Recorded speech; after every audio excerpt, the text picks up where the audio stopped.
పడుతున్న ఒక పరిస్థితి ఏర్పడుతుంది. Right sir. మనోభావాలు ఇక్కడ ఉండవా? ఉంటాయి కదా. ఇప్పుడు మనోభావాలు ఉద్యోగులకు ఉండవు, భక్తులకు ఉండవు, శ్రీవారికి ఉండవు. ఏందండి ఇది?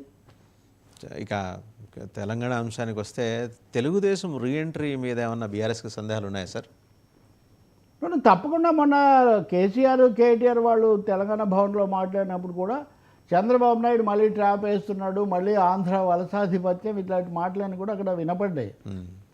రెండవది, నిన్న మళ్ళీ నదీ జలాల సమస్య వచ్చినప్పుడు హరీష్ రావు కూడా చంద్రబాబు మళ్ళీ రంగంలోకి వచ్చాడు, చేస్తున్నాడు, అది ఇది అన్నారు. అదే సమయంలో మంత్రి, రాష్ట్ర మంత్రి, ఆ శాఖ మంత్రి ఉత్తమ్ కుమార్ రెడ్డి కృష్ణా దానికి సంబంధించిన చీఫ్ ఇంజనీర్ను కలుసుకొని మా నీళ్ళు అక్కడికి వెళ్ళిపోతే మాకు చాలా కష్టం, కాబట్టి ఆంధ్రాకు ఇప్పటికే అవసరాన్ని మించి నీళ్ళు ఇచ్చారు, నీళ్ళు ఇంకా ఇవ్వకండి అని ఆయన అడిగినట్టుగా ఉంది. చంద్రబాబు నాయుడు ఏమో ఢిల్లీలో ఇవి పరిష్కారం చేసుకోవాలి, వీటి మీద మనం వివాదాలు పెంచుకోకూడదని ఆయన పెద్ద మనిషి తరహాలో ఆయన మాట్లాడాడు.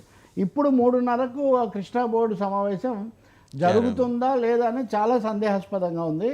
మొదటిదేమో కేంద్రం జోక్యం చేసుకొని దీని మీద ఏం చేయాలో ఇద్దరికి చెప్పాలి. ఎందుకంటే ఇద్దరి మధ్య వివాదంలో కేంద్రం పెద్దన్న పాత్ర వహించి పరిష్కరించడం తప్ప ఇంకొక మార్గం ఏమీ లేదు. ఇంకా రెండవది, అవకాశం వస్తే చాలు ఇదేదో ఆంధ్ర తెలంగాణ సమస్యలాగా చూడటం అన్నది కూడా చాలా ఆశ్చర్యం కలిగిస్తుంది. అది ఏమాత్రం వాంఛనీయం కాదు. ఆ ప్రభుత్వాలు మారాయి, ఇప్పుడు 10 ఏళ్ళు అయిన తర్వాత కూడా ఇంకా పాత సెంటిమెంట్లు, పాత ఉద్రేకాలు, వివాదాల భాషను ఏదో ఇటు తిరగేస్తే వివాదం, ఇటు వేస్తేనేమో వినమ్రత. ఇది ఎలా కుదురుతుందండి? ప్రజలు సుహృద్భావంగా ఉన్నారు, 2 రాష్ట్రాలు ప్రశాంతంగా ఉన్నాయి. ఇంకా మూడో విషయం వాసు ఏమంటే, కేసీఆర్ లేదా కేటీఆర్, హరీష్ రావు చంద్రబాబు మీద వచ్చి చంద్రబాబు ఏదో చేస్తారు, మళ్ళీ తెలంగాణకు స్కెచ్ చేస్తున్నారని. నిజంగా తెలుగుదేశం పార్టీకి ఆ బలం ఉందా? ఆ పరిస్థితిలో ఉందా? పవన్ కళ్యాణ్ వస్తారా లేదా? దక్షిణాది అన్నప్పుడు తెలంగాణ కూడా ఉంటుంది కదా, సనాతన స్టార్గా తెలంగాణకు కూడా వస్తారనే ఒక సందేహం ఉంది. మరి పవన్ కళ్యాణ్ తర్వాత వీళ్ళిద్దరు వచ్చినా నడపాల్సింది బీజేపీయే కదా, ఎన్డీఏలో ఉన్నారు.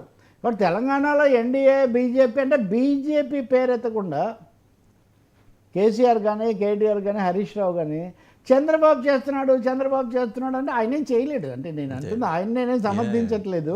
అంటే BRS is feeling shy of calling BJP అనలేక మంచిగా ఉండదలుచుకున్నారు అనేది స్పష్టం ఉందని చంద్రబాబు అంటారు, వాళ్ళు అంటారు. కానీ రేవంత్ రెడ్డి కాంగ్రెస్ ప్రభుత్వమే కదా అంటే ఎక్కడికి పోతుందని, సంబంధం లేని వ్యవహారంలో కూడా ఆంధ్రప్రదేశ్ సమస్యను ఏదో చంద్రబాబు సమస్యలాగా చేయడము, తెలుగుదేశం వాళ్ళు కూడా ఏదో ఒక విధంగా చంద్రబాబు పేరు, ఆయన ట్రాప్, ఆయన కింగ్ మేకర్ ఇది ఉందని వాళ్ళు ఊరుకోవటం. దీంతో 2 రాష్ట్రాల ప్రజలకు లేదా మనోభావాలు, ప్రశాంతతకి ఇది ఏమాత్రం క్షేమదాయకం కాదు.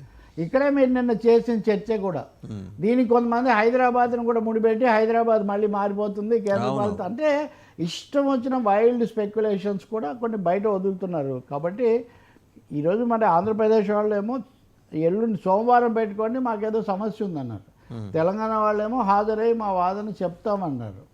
ఏదైనా సహేతుగా పరిష్కారం చేసుకోవాల్సిందే. కానీ ఇది టీవీ స్టూడియోలో కానీ రాజకీయ 2 ప్రభుత్వాలు కూర్చొని మాట్లాడుకోవాలి. దానికి ఒక బోర్డు, ఒక యంత్రాంగం ఉంది, రాజ్యాంగ రీత్యా చేసుకోవాల్సిందే. కానీ రాజకీయంగా కాదు, మళ్ళీ వివాదగ్రస్తం దీన్ని చేసుకోకూడదు.